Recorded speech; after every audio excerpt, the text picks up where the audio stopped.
Hello බලමුද අපි විහංගිගේ ඩිලන්ගේ wedding එක කොහොමද ප්ලෑන් වෙන්නේ කියලා. විහංගිගේ ඩිලන් අපිට කතා කරනකොට ඒගොල්ලන්ගේ ඩේට් එක විතරයි ෆික්ස් කරගෙන තිබුණේ. ඉතින් අපි හොටෙල් වෙනියු සිලෙක්ෂන් එකේ ඉඳන්ම තමයි වැඩ පටන් ගත්තේ. ඒගොල්ලෝ ෆුල් වෙඩින් ප්ලෑනින් තමයි අපිත් එක්ක ගියේ.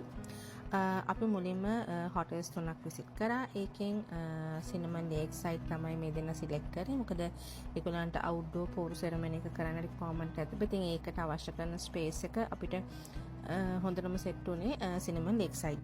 සේම් ඩේ අපි හොටෙල් එකේ ඉන්න ගමන්ම බජට් එක ඔක්කොම ෆයිනලයිස් කරගත්තා. මොනකටද අපි ස්පෙන්ඩ් කරන්නේ, අපි මැක්සිමම් කැප් එක මොනවාද, ඒ ඩීටේල්ස් ටික ඔක්කොම අපි සේම් ඩේ ෆයිනලයිස් කරගත්තා. පස්සේ අපේ ප්ලෑනින් වැඩ ටික වෙන්ඩර්ස් ඔක්කොම අපි බුක් කරගෙන ගියා. මේ ඇවිල්ලා බෙදින එකට මාස 3ක විතර කලින් දෙන්නගෙම පේරන්ට්ස් කොලම්බෝ ආවා.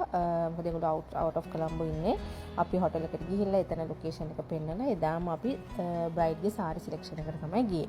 ඉතින් අපි සාරියට එකට ගියේ. අපි විහංගි සාරීස් 5ක් විතර අපි ෆිට ඔන් කරලා ලස්සන සාරි එකක් අපිට ගන්න පුළුවන් වුණා. ආයෙ දවසක අපි සුරංගව මීට් වෙන්න ගියා. සුරංග තමයි අපේ බ්‍රයිඩල් ඩ්‍රෙස්. එතකොට එයාගේ කමෙන්ට්ස් ෆීඩ්බැක්ස් දුන්නා කොහොමද ජැකට් එක ස්ටිච් කරන්න ඕනේ එහෙම කියලා. ඊට පස්සේ අපි ඩිනිෂි තමයි ඩ්‍රෙස් මේකින් කරේ. ඩිනිෂි කාට ගියාම ඩිනිෂි සාරික ෆිට ඔන් කළා. එයා ගාව තිබිච්ච වෙන ජැකට් ෆිට ඔන් කරලා try out කරා අපි විහංගිට මොන වගේ ජැකට් එකක්ද නෙක් ලයින් එකක්ද හරියන්නේ කියලා. මේ තියෙන වෙඩින් ඉන්විටේෂන් එක මේක අපි බොක්ස් ඩිසයින් එකකට තමයි කරේ. මේක සයිඩ් එකේ තියෙන පැනල් එකට චොක්ලට්ස් දාලා තමයි ගෙස්ලට ඉන්විටේෂන් එක දුන්නේ. මේ මට හම්බෙච්ච ෆස්ට් සාම්පල්.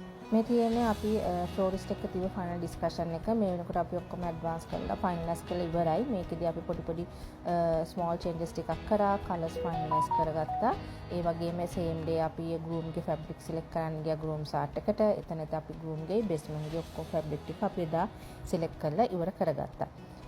මේකෙදී ඇත්තට මේ දෙන්නත් එක්ක වැඩ කරන එක මාර ඊසි වුණා. මොකද දෙන්නගේ ඩිසිෂන් මේකින් මාර ෆාස්ට් සහ බ්‍රයිඩල් ගෲමි දෙන්නම එක හා සමානව ප්ලෑනින් ස්ටේජ් එකේ ඉන්වෝල්ව් වුණා. ඒගොල්ලන්ගේ අයිඩියාස් අපිත් එක්ක ෂෙයා කරා. ඒකට අපිට හරි ඊසි ඒගොල්ලන්ට ඕන කරන විදියට ඒගොල්ලන්ගේ වෙඩින් එක ලස්සනට ප්ලෑන් කරලා දෙන්න. මේ තියෙන්නේ බ්‍රයිස්මේඩ් ෆැබ්‍රික් සිලෙක්ට් කරපු විදිය. මේක ඩිනිෂි තමයි ගිහිල්ලා කරේ. මොකද එදා විහංගිට එන්න පුළුවන් කමක් තිබුණේ නැහැ. ඉතින් වීඩියෝස් වලින් තමයි අපි ෆැබ්‍රික් එක සිලෙක්ට් කරේ. හැබැයි ලස්සන ෆැබ්‍රික් පීස් එකක් අපිට ඩිනිෂි සිලෙක්ට් කරලා දුන්න බ්‍රයිස්මේඩ්ස්ලට. ඒ සේරම අපේ යන තීම් එකට ගැලපෙන විදිහට තමයි සිලෙක්ට් කරේ. වෙඩින් එකට 1 month වගේ තියද්දී අපි සිරිකුලර් එකට ගියා ජුවලරි සිලෙක්ට් කරන්න. මෙතනදිත් අපි ජුවලරි සෙට් 4ක් 5ක් විතර විහංගි try කරලා ඒකෙන් අපි කැමතිම ජුවලරි සෙට් දෙක සුරංගට ෂෙයා කරා. සුරංග තමයි ෆයිනලයිස් කරේ විහංගි දාට ඩ්‍රෙස් කරන්න කොයි එකද කියන එක. 2 weeks වගේ තියලා අපි ෆයිනල් මීටින් එකට ගියා. එදත් අපි හෝල් එක චුට්ටක් බලලා ෆ්ලෝ ප්ලෑන් එකේ සෙටප් එක කොහොමද කියලා චෙක් කරගත්තා. ඒ අතරතුර වෙඩින් එකට අන්තිම දවස් ටිකේ ෆිට ඔන්ස් එක ගියා බ්‍රයිස්මේඩ්ස්ලාගේ. අපිට ෆ්ලෝරිස්ට්ගෙන් සාම්පල් ටේබල් ඩෙකොරේෂන් එකක් පෙන්නුවා. අපි ඒකෙත් චේන්ජස් කරලා අපිට ඕන විදිහේ කලර්ස් මොනවාද කොහොමද කියලා ටික ෆයිනලයිස් කරගත්තා. ඔයත් මැරි කරන්න බලන් ඉන්න කෙනෙක් නම් කතා කරන්න අපිට ෆුල් වෙඩින් ප්ලෑනින් පාර්ෂල් නැත්නම් ඩේ කෝඩිනේෂන් ඕනම සර්විස් එකක් ඔයාලට සිලෙක්ට් කරන්න පුළුවන්.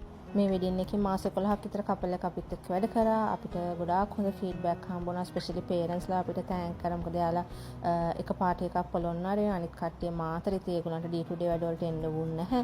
මායි ඩිලානුයි විහංගි තමයි හැම දෙයක්ම වගේ කරගත්තේ. ඉතින් හැමදේම ලස්සනට වුණා. ඒගොල්ලෝ ඔක්කොම හොඳට වෙඩින් එක එන්ජොයි කරා.